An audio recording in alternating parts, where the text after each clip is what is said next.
Magandang araw mga katisoy. In today's video po ay tuturuan ko kayo kung paano mag-grafting ng kamatis sa talong. Ang ating po mga gagamitin ay electrical at saka blade.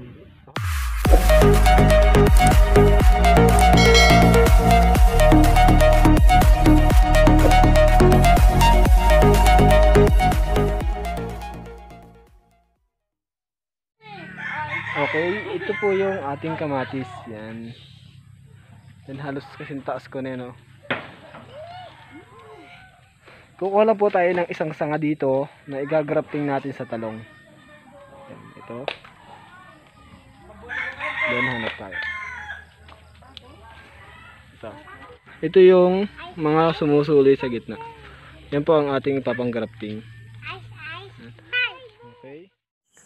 Ang gagamitin ko po ngayon ay blade. Kailangan po ay bago kasi kinalawang na po yung aking cutter blade. Kaya blade po muna gagamitin ko sa ngayon. Okay, cut lang po natin ito ng dahan-dahan. Mag-ingat po tayo sapagkat medyo matalas po ang blade.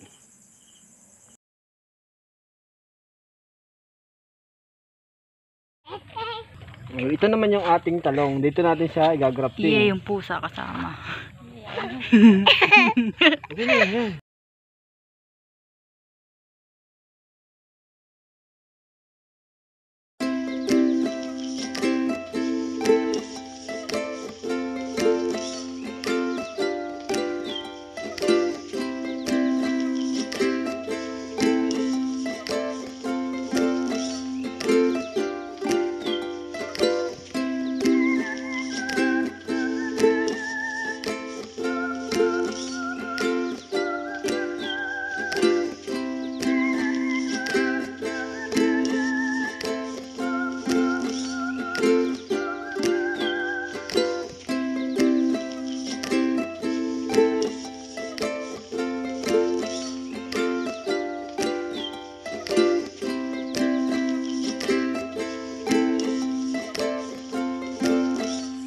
Ang paghiwa po, kailangan po ay naka-basic po. Ano mga katisay, kailangan po naka-letter B po talaga siya.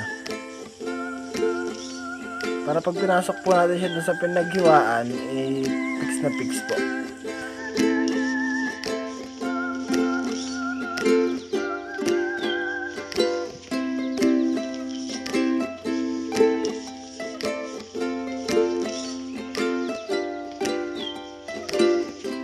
Kailangan po ganito mga kasoy, naka-basic po siya.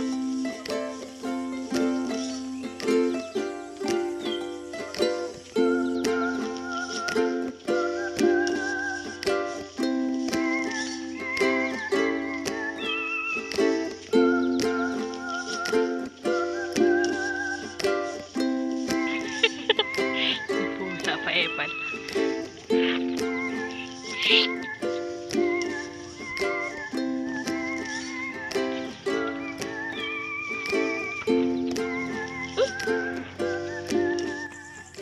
Dapat po ang pagbiyak dun sa stem ng eggplant ay sakto lang po dun sa binisip natin na kamatis. Para po pag pinasok natin ay tamang-tama po. Madali po siyang maghihilom.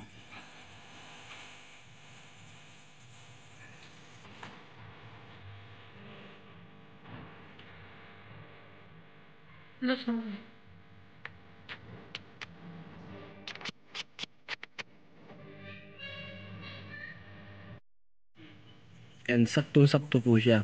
Kailangan ganyan po. Kailangan po saktong-sakto para mas madali po silang magkapit, madali po silang magsama.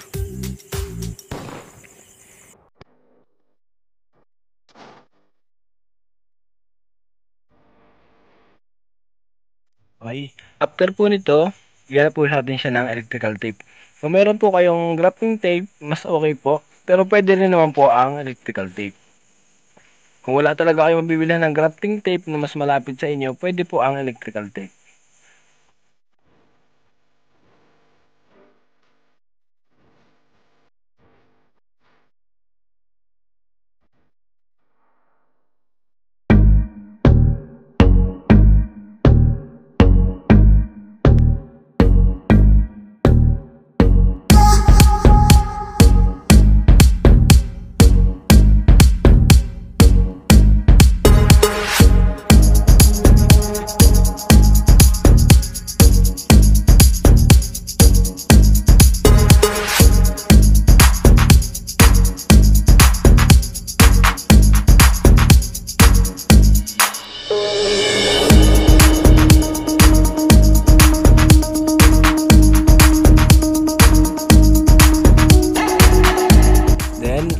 mga katisoy natin lagyan ng electrical tape. Yan po. Plastika naman po natin siya. Kailangan po ang plastikan para madali po siyang propagate. Para madali po siyang mabuhay. Ano po.